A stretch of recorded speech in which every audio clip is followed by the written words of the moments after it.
Olá pessoal, tudo bem? Hoje no vídeo eu vou falar sobre o livro de ouro da mitologia, Histórias de Deuses e Heróis. É um livro muito bonito, a capa dele é maravilhosa. O autor é Thomas Boelfink, já falei um pouco aqui sobre ele. E também faz parte de uma coletânea, certo? Então tem muitos outros livros dessa série, o livro de ouro. Por exemplo, o livro de ouro dos sonhos, o livro de ouro da história da música, o livro de ouro dos deuses e deusas, e por aí vai. Então é uma série, assim, tem vários livros do tipo. Os que eu achei muito interessante e me deu vontade de ler também foram alguns sobre, por exemplo, o livro de ouro das religiões. Religião, teologia é um assunto que me interessa muito. O livro de ouro da mitologia erótica, também achei muito interessante, né? O livro de ouro da história do mundo, muito interessante também, me parece ser, né? O livro de ouro do sexo, outro assunto que me interessa muito pesquisar, sexo, sexualidade no decorrer do tempo, né? Então, parece ser bem interessante. Os outros livros dessa saga, né, dessa coletânea. Eu não li nenhum outro além desse que eu tenho em mãos. Tem muito tempo que eu tenho esse livro, então eu já li ele umas duas, três vezes. Eu acabei de reler esses dias, então eu tenho certeza que eu li no mínimo uma vez antes, né? Não sei quantas vezes eu li esse livro, mas se bestar foi umas três, não tenho dúvidas. E começando também do final, né, de trás para frente, tem um glossário nele. Então é muito interessante também porque dá para você se guiar com mais facilidade.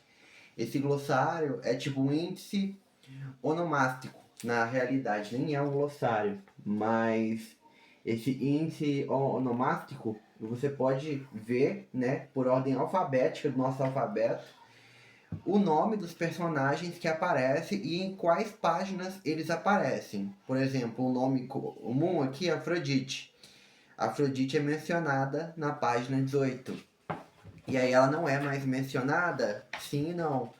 Porque ela é mais mencionada com o nome Vênus, que é o seu nome romano, certo? Então, a gente vai aqui na letra V e Vênus, ela é citada mais vezes. Página 18, página 90, página 96, por aí vai.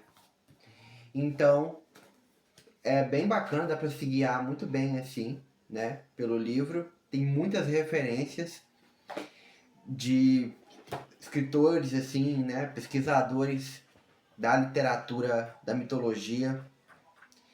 Então, por exemplo, Milton, né, de Paradise Lost, Paraíso Perdido, tem muita alusão à mitologia no Paraíso Perdido.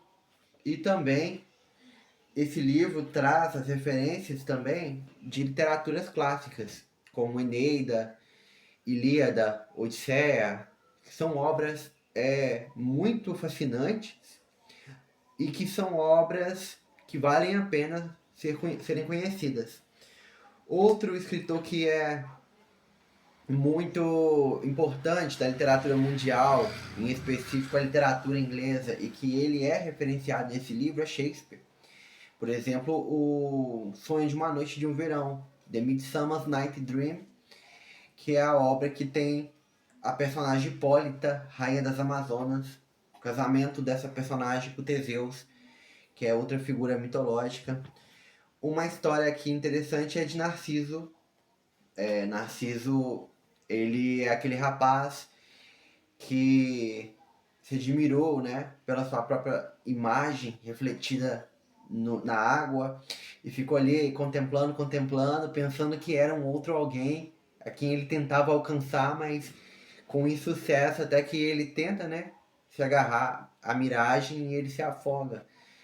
E essa é uma lenda muito interessante porque ultimamente se discute muito questões psicológicas, né, psiquiátricas, e o narcisismo é um tema em pauta, e é uma ideia de transtorno assim pautada nessa lenda de Narciso.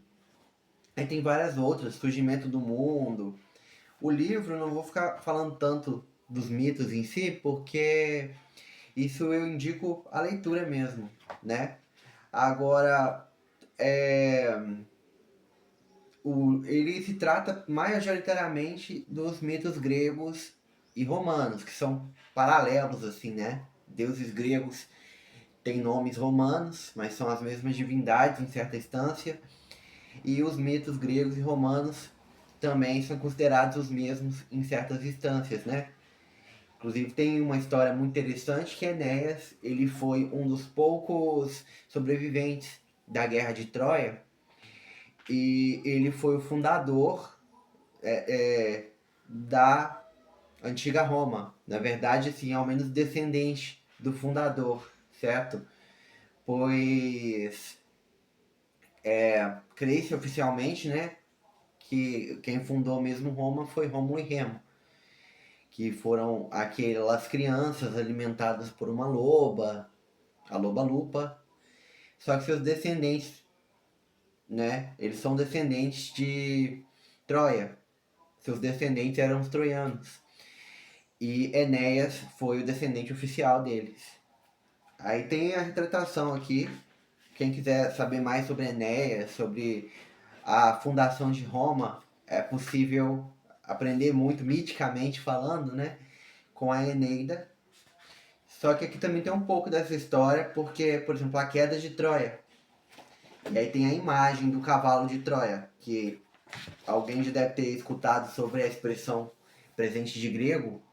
É uma imagem muito bonita, certo? E Troia, segundo os mitos, já estava destinada a cair. Mas havia alguns deuses que ainda não se compadeciam de Troia e queriam que o reinado troiano continuasse. E ajudaram, assim, os troianos, ou ficaram imparciais, apesar de que Troia já estava destinada à queda.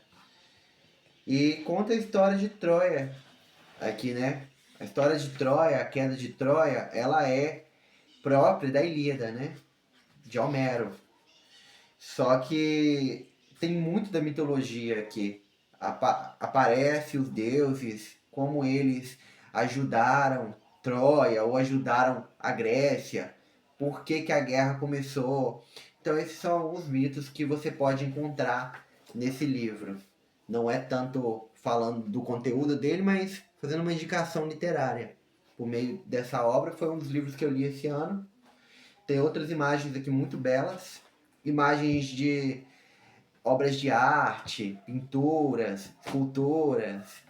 Então, assim, é muito interessante. Aqui é uma chuva de referências. Por exemplo, essa imagem linda se chama A Ninfa Galateia e é de Rafael, 1514.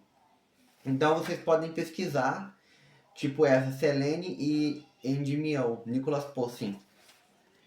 Então, assim, traz muita referência mesmo. E isso é muito bacana para ir abrindo o repertório, né? Conhecendo mais de arte, de escultura, de pintura. Metamorfose de Narciso, de Salvador Dali, 1936, 1937, Olhe sobre tela. E é uma coisa disforme, é uma coisa assim. É muito interessante de analisar, né? A obra, porque eu fico pensando no mito, imagino uma pessoa muito bela, né? Narciso, e muito egóica ao mesmo tempo, muito presa dentro de si. E aqui na Metamorfose eu enxergo uma coisa disforme, uma coisa. Dá pra ver que é uma pessoa assim, né? Mas ao mesmo tempo é enigmático mesmo. Tem a flor também, que é a referência à flor do Narciso. E, enfim, então é muito bacana, tem Psique e Caronte. Indico muita leitura. Posso fazer vídeos falando mais sobre cada mito em específico, preciso estudá-los melhor para poder fazer isso também. Alguns eu conheço mais, outros menos. E, enfim, todo mundo já ouviu falar de algumas coisas sobre a língua, a cultura greco-latina. Ela fundamenta muito o mundo que nós vivemos hoje, o mundo dito ocidental, né? E é isso. Então a recomendação de leitura é essa, o livro de ouro da mitologia. Tem histórias do zoroastrismo também, da mitologia egípcia, celta, nórdica, mas o foco mesmo é greco-romana. Um abraço, tomem água, matanê!